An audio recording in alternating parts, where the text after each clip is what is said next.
Hello and welcome to the USA Breaking News on 6 May 2026. The president of the Iranian Football Federation, Mehdi Taj, has announced a plan to formally request FIFA to lift restrictions that could prevent members linked to the Islamic Revolutionary Guard Corps (RGC) from participating in the 2026 World Cup. This comes after Iranian representative was denied entry to Canada in late April 2026, where they were scheduled to attend the FIFA's Congress.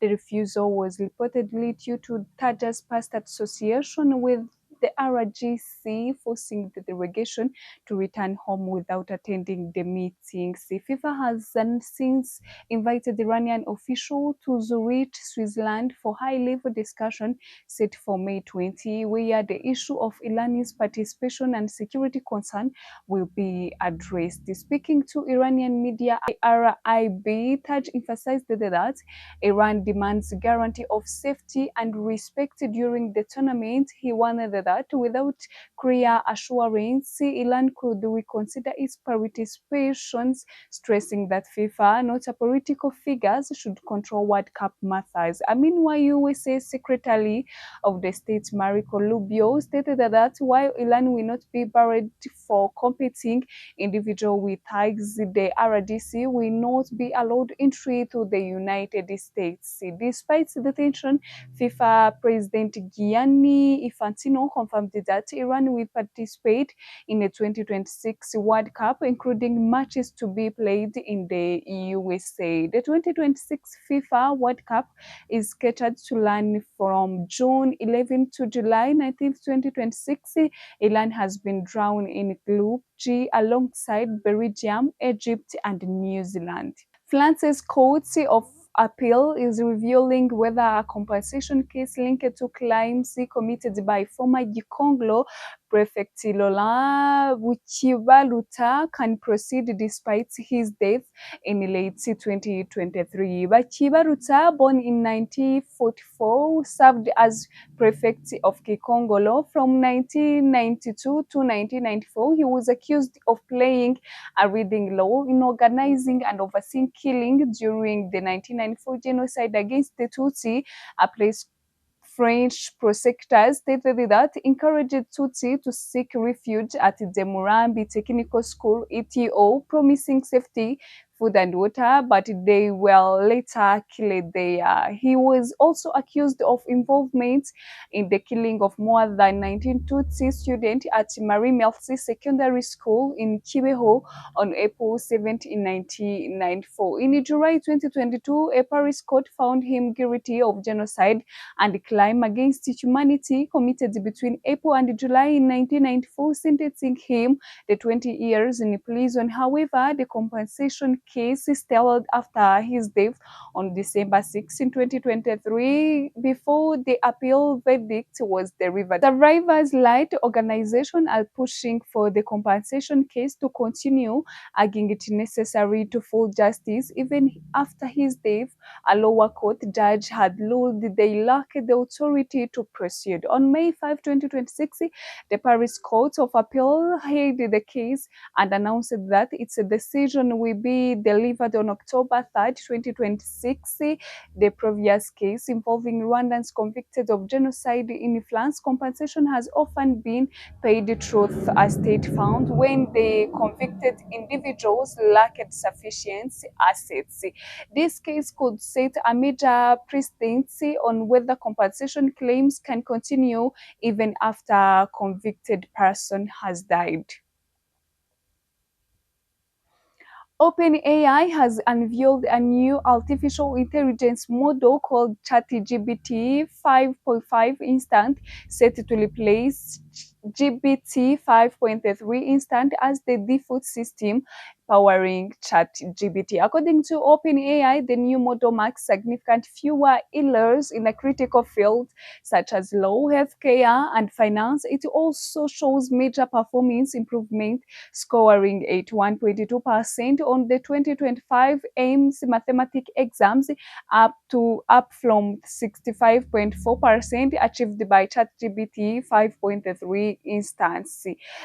in the MMU Pro benchmarks, which evaluate reasoning and analytic skills across multiple domains, ChatGPT 5.5 Instant scored 76% compared to 69.2% for its procedure. One of the most notable upgrade, its enhanced memory capability. ChatGPT 5.5 Instant can retrieve information from previous conversation documents and even Gmail to deliver more personalized and relevant response. Users will also gain greater transparency with the ability to see where the AI source its information, making it easy to update or remove outdated data. Importantly, these data sources remain private even when conversations are shared. Developers can begin using ChatGPT 5.5 Instant immediately, while ChatGPT 5.3 Instant will be phased out within the next 3 months. This release marks a significant step forwards in making AI more accurate, personalized, and user controlled.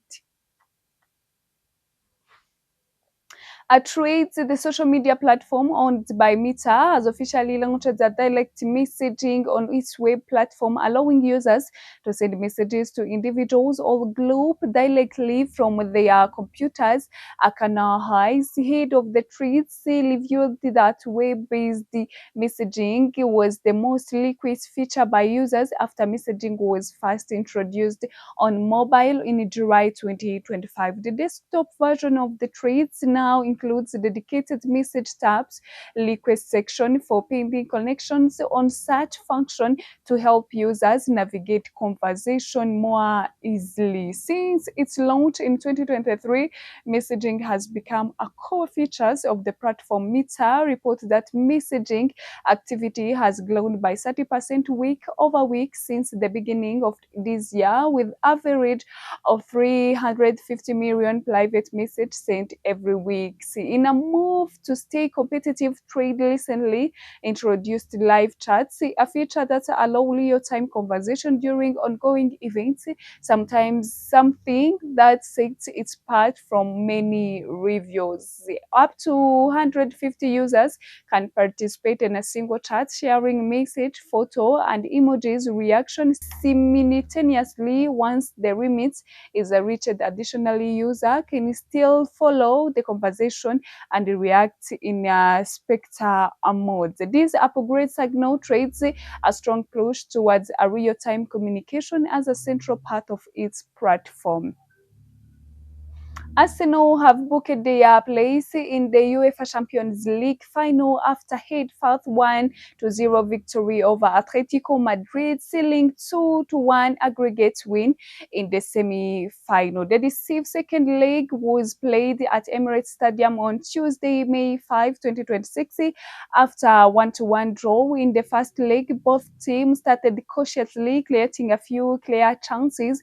Arsenal thought they had won a penalty in the 31st minute when Leandro went down in the box, but the referee waved a play on. Just before halftime, Arsenal found the Black Truth power shot by Trossard. It was saved by Jan Oblak, but Bukayo Saka reacted quickly to score in the 44th minute, giving the host crucial reads. Atletico Madrid pushed hard in the second half, but failed to convert their chances. Arsenal managed the game well in the closing stage, maintaining their advantage until the final whistle. Arsenal will now head to the final in Budapest, Hungary, marking the second ever Champions League final appearance, the first since 206 when they lost to FC Barcelona. Meanwhile, the other semi-finals will see Bayern Munich face Paris Saint-Germain on Wednesday at 9 p.m. with PSG holding 5-4 advantage from the first leg. Thank you for watching.